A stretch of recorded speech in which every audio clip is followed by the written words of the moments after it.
Hi welcome to Jyothi IT solutions. ఈ వీడియోలో మనం చూస్తున్నాం ఒక డయాగ్రామ్ని.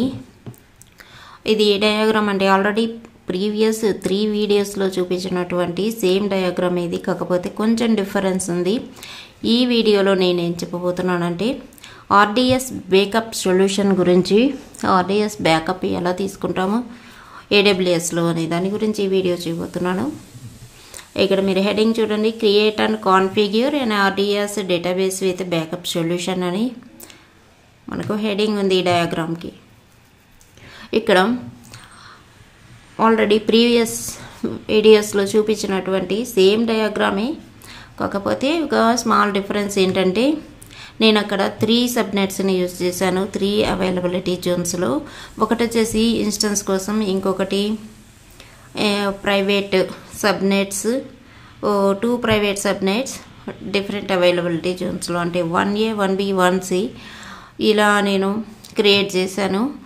అలా కాకుండా same instance private subnet same availability జోన్లో క్రియేట్ చేసుకొని చూపించినటువంటి డయాగ్రామ్ ఇది.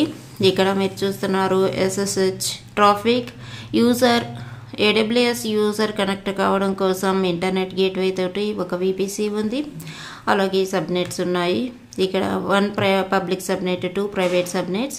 ఏవైతే ప్రీవియస్ వీడియోలో ఆల్రెడీ చెప్పినాను సేమ్ అదే కాన్సెప్ట్ ఇది కూడా, కాకపోతే ఇక్కడ మనకు 2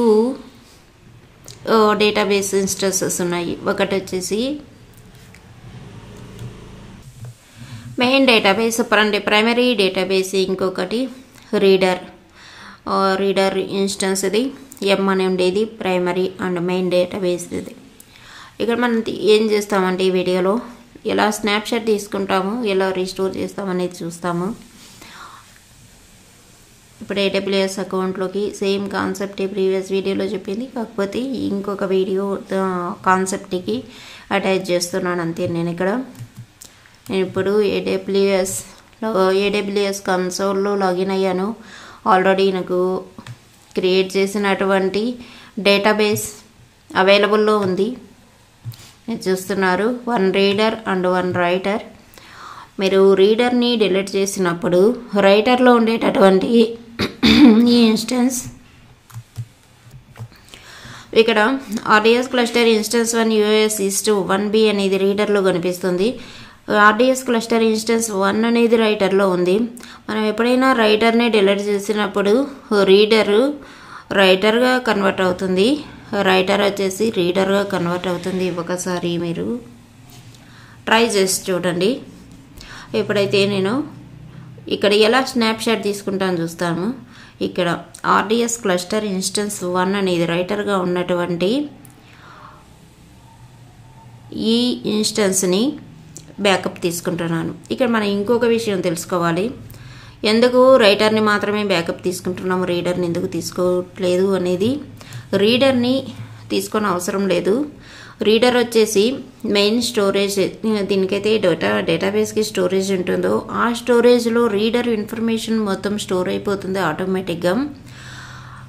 కానీ రైటర్ వచ్చేసి మనం క్రియేట్ చేసేటటువంటి డేటాబేసెస్ అన్నీ ఆల్రెడీ టెస్టింగ్ వీడియోలో చూపించినటువంటి టేబుల్స్ కానీ ఇన్సర్ట్ చేసినటువంటి టేబుల్స్ ఇవన్నీ వచ్చేసి మనం స్నాప్షాట్ తీసుకోవాల్సి ఉంటుంది. ఎప్పుడైనా కానీ మనకు రైటర్ ఇన్స్టెన్స్ డేటాబేస్ ఇన్స్టెన్స్ ఏదైనా కరప్ట్ అయినప్పుడు ఇది రిప్లికేట్ చేసుకోవడం కోసం 1 పాయింట్ ఆఫ్ టైంలో ఈ స్నాప్షాట్ అనేది తీసుకుంటాం.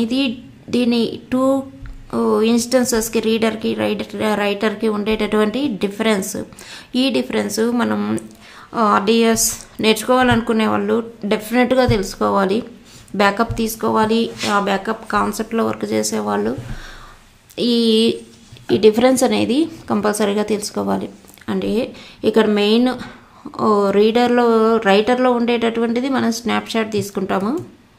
రీడరు ఆటోమేటిక్గా కాపీ అవుతుంటుంది రీడర్ ఇన్ఫర్మేషన్ అని ఓన్ డేటాబేస్ స్టోరేజ్లో. ఇప్పుడు సెలెక్ట్ చేసుకున్నటువంటి ఈ ఆర్డిఎస్ క్లస్టర్ ఇన్స్టెన్స్ 1 రైటర్ అనేది యాక్షన్స్లోకి వెళ్ళి మనకి ఇక్కడ టేక్ స్నాప్షాట్ అనే ఆప్షన్ కనిపిస్తుంది. దాన్ని క్లిక్ చేసి ఇక్కడ స్నాప్షాట్ కోసం RDS F1 బ్యాకప్ అని ఇస్తాను. నేమ్ ఒకటి ప్రొవైడ్ చేసుకుంటా. Take snapshot. కొంచెం టైం పడుతుంది ఈ స్నాప్షాట్ క్రియేట్ కావడం కోసం. క్రియేటింగ్ 0% అని మనకు చూపిస్తుంది. వెయిట్ చేస్తాం. స్నాప్షాట్ క్రియేట్ అయింది. ఇప్పుడు మా RDS బ్యాకప్ స్నాప్షాట్ నేను ఇచ్చినేమో అవైలబుల్లో కంప్లీటెడ్ చూపిస్తుంది. ప్రోగ్రెస్ 100 స్నాప్షాట్ రెడీ అయిపోయింది. ఇప్పుడు స్నాప్షాట్ని సెలెక్ట్ చేసుకొని యాక్షన్స్కి వెళ్ళి మనకి ఇక్కడ రీస్టోర్ స్నాప్షాట్. మనకి ఎప్పుడైనా డేటాబేస్ ఇన్స్టెన్స్ ఏదైనా మనం కరప్ట్ అయినప్పుడు ఈ రీస్టోర్ ఈ స్నాప్షాట్ తోటి మనకు ఉండేటటువంటి డేటాని రికవర్ చేసుకోవడం కోసం ఈ రీస్టోర్ స్నాప్షాట్ని చేస్తాం. ఈ రీస్టోర్ స్నాప్షాట్ అనేది మనకు తీసుకున్నటువంటి స్నాప్షాట్ పాయింట్ ఆఫ్ టైం వరకు మనకు రీస్టోర్ అవుతుంది. కాబట్టి మనకు రెగ్యులర్ స్నాప్షాట్ అనేవి రియల్ టైంలో అవసరం అవుతాయి. మనకు రీస్టోర్ స్నాప్షాట్ అనేది మీరు ఇక్కడ చూడొచ్చు. సేమ్ మనం ఎలా అయితే డేటాబేస్ని క్రియేట్ చేయడానికి ఇచ్చినామో ఆ వాల్యూస్ అన్నీ ఇక్కడ మనకు కనబడతాయి.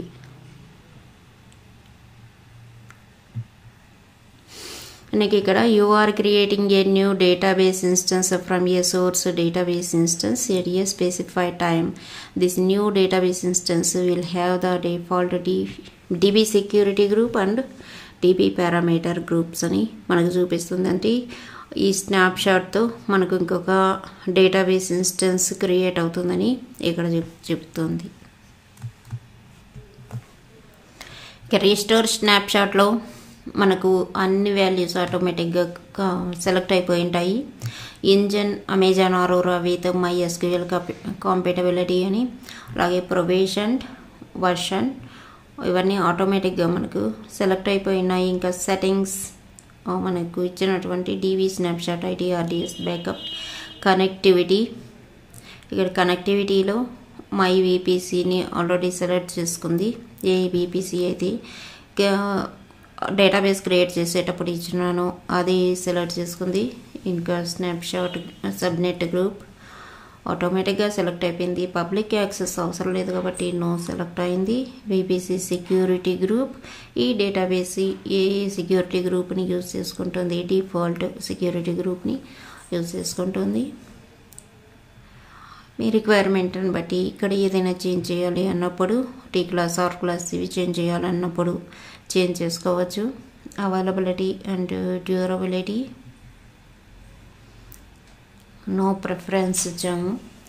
అంటే ఏ అవైలబిలిటీ జోన్లోనైనా మనకు ఈ స్నాప్షాట్ అనేది క్రియేట్ అవుతుంది. నో ప్రిఫరెన్స్ అంటే మనం ప్రిఫర్ చేయాలి అనుకున్నప్పుడు మనం సెలెక్ట్ చేసుకోవచ్చు. డేటాబేస్ అథెంటికేషన్ పాస్వర్డ్ అథెంటికేషన్ ఉంది కాబట్టి పాస్వర్డ్ అథెంటికేషన్ సెలెక్ట్ చేసింది. ఇంకా ఎన్క్రిప్షన్లో ఇక్కడ ఎన్క్రిప్షన్ చేసుకున్నట్లయితే అనదర్ సెక్యూరిటీ కల్పిస్తుంది. ఆల్రెడీ ఎనేబుల్లో ఉంది encryption. KMS keys, account ID, master key. ఇక అడిషనల్ కాన్ఫిగరేషన్లో ఒకసారి ఏముందో చూసేద్దాం.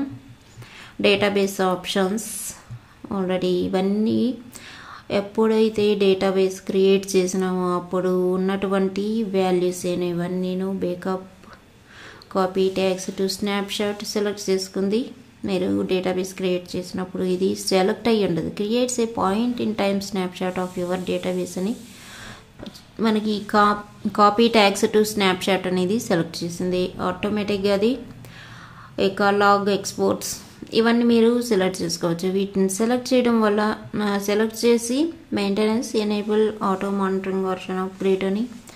ఇక IAM రూల్ నేను ఇంతవరకు ఎటువంటి వీడియోస్ చేయలేదు, అది చేసినప్పుడు చెప్తాను. ఇక రీస్టోర్ DB ఇన్స్టెన్స్ అనేటటువంటి ఆప్షన్ని సెలెక్ట్ చేసుకున్నట్లయితే మనకు ఒక కొత్త ఇన్స్టెన్స్ క్రియేట్ అవుతుంది. ఇది బ్యాకప్ గురించి RDSలో నెక్స్ట్ వీడియోలో వేరే కాన్సెప్ట్ చూద్దాము. ఈ RDS కోసం 3-4 వీడియోస్ చేసినాను. ఇవి ఎలాగే మీరు ట్రై చేయండి, ప్రాక్టీస్ చేయండి. ఇలాంటి సినారియోస్ రెజ్యూమ్లో పెట్టుకోండి. డెఫినెట్గా 3-4 సినారియోస్ అయితే సరిపోతాయి. ఆల్రెడీ నేను ఆటో స్కేలింగ్, లోడ్ బ్యాలెన్సర్ కూడా చేశాను. ఇంకా విపిసి ఇలాంటి కాన్సెప్ట్స్ పెట్టుకున్నా కూడా ఈజీగా జాబ్ తెచ్చుకోవచ్చు. See you in next video. Subscribe my channel for further videos. ఎవరైనా కొత్తగా చూస్తున్నట్లయితే సబ్స్క్రైబ్ చేసుకోండి. నేను అప్లోడ్ చేసే వీడియోస్ అన్నీ మీకు నోటిఫికేషన్లో వస్తూ ఉంటాయి. Thank you.